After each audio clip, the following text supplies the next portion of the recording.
Assalamualaikum warahmatullahi wabarakatuh. Bertemu lagi dengan saya, Selva Fahronisa, dengan NIM 11920600090. Nah, pada video kali ini, saya akan melakukan praktikum fisiologi hewan yang kedua, yaitu sistem pernapasan. Selamat menyaksikan.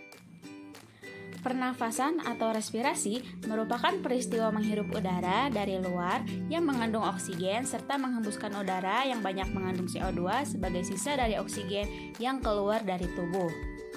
Kapasitas paru-paru adalah suatu kombinasi peristiwa-peristiwa sirkulasi paru-paru atau menyatakan dua atau lebih volume paru-paru, yaitu volume tidal, volume cadangan inspirasi, dan volume cadangan ekspirasi. Kapasitas fungsi paru-paru merupakan kesanggupan atau kemampuan paru dalam menampung udara di dalamnya. Alat dan bahan.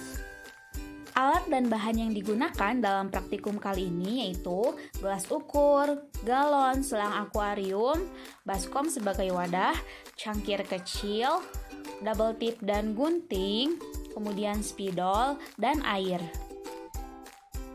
Langkah kerja.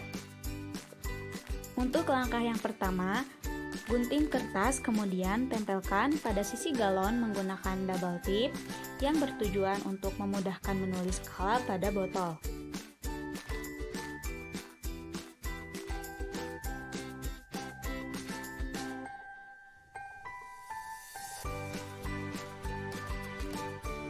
Kemudian masukkan air menggunakan gelas ukur secara perlahan sebanyak 20 kali per 200 ml. Dan gunakan spidol untuk membuat garis setiap memasukkan air sebanyak 200 ml untuk mengetahui ketinggian air per 200 ml. Lakukan hal yang sama sampai galon terisi sebanyak 4000 ml. Masukkan selang akuarium ke dalam galon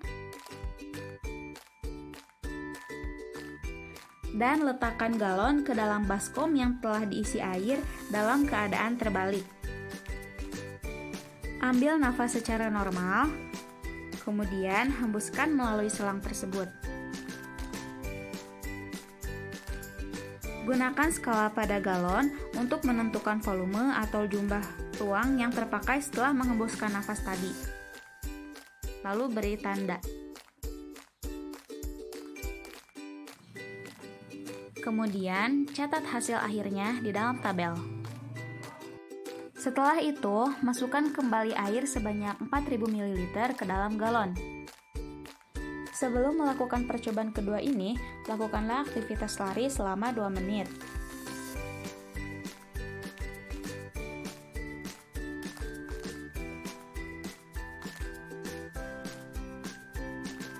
Dan setelah melakukan lari selama 2 menit, hembuskanlah langsung nafas menggunakan selang, kemudian lihat jumlah ruang yang terpakai.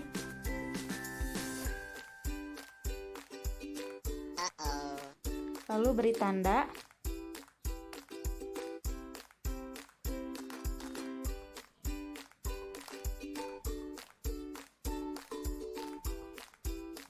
Lalu catat kembali hasil percobaan kedua ini pada tabel. Hasil pengamatan. Berikut adalah tabel hasil pengamatan. Didapatkan hasil nama Selva Fahronisa, tinggi badan 152 cm, berat badan 59,5 kg, kapasitas paru-paru sebelum beraktivitas yaitu 2200 ml, kemudian setelah beraktivitas kapasitas paru-paru sebanyak 3400 ml. Pembahasan. Berdasarkan hasil percobaan dan pengamatan yang telah dilakukan, kapasitas paru-paru setelah melakukan kegiatan dapat menampung udara lebih banyak dibandingkan dalam keadaan normal. Dalam memenuhi kebutuhan tubuh akan oksigen, tubuh akan meresponden dengan mekanisme kompensasi, yaitu dengan meningkatkan frekuensi respirasi. Peningkatan frekuensi respirasi ini akan meningkatkan efisiensi ventilasi yang dapat menyebabkan kapasitas paru meningkat. Pertanyaan.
Pertanyaan yang kedua yaitu, sebutkan dan jelaskan faktor-faktor yang dapat mempengaruhi kapasitas paru-paru.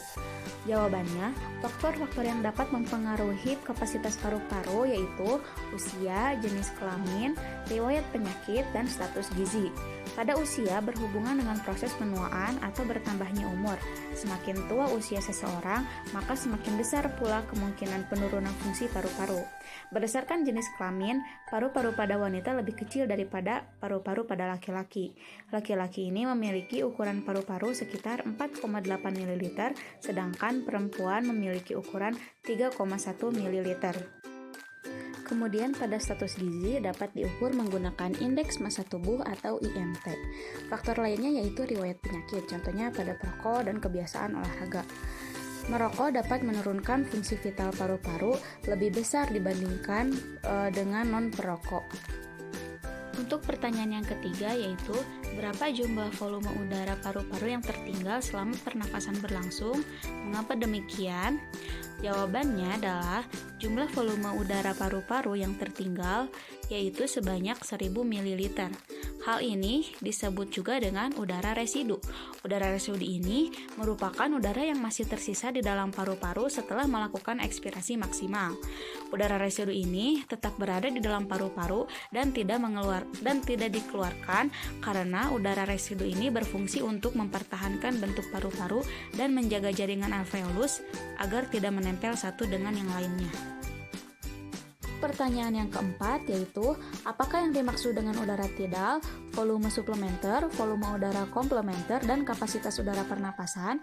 Jawabannya adalah, udara tidal merupakan volume pernapasan yang biasa oleh paru-paru setiap sekali bernapas, yaitu sekitar 350-500 ml.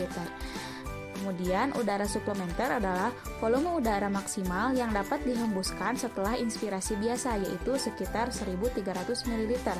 Selanjutnya yaitu volume udara komplementer, yaitu volume udara yang dapat dihirup setelah inspirasi biasa. Dan yang terakhir yaitu kapasitas paru adalah jumlah udara maksimum yang dapat dikeluarkan dalam paru kira-kira 4.600 ml.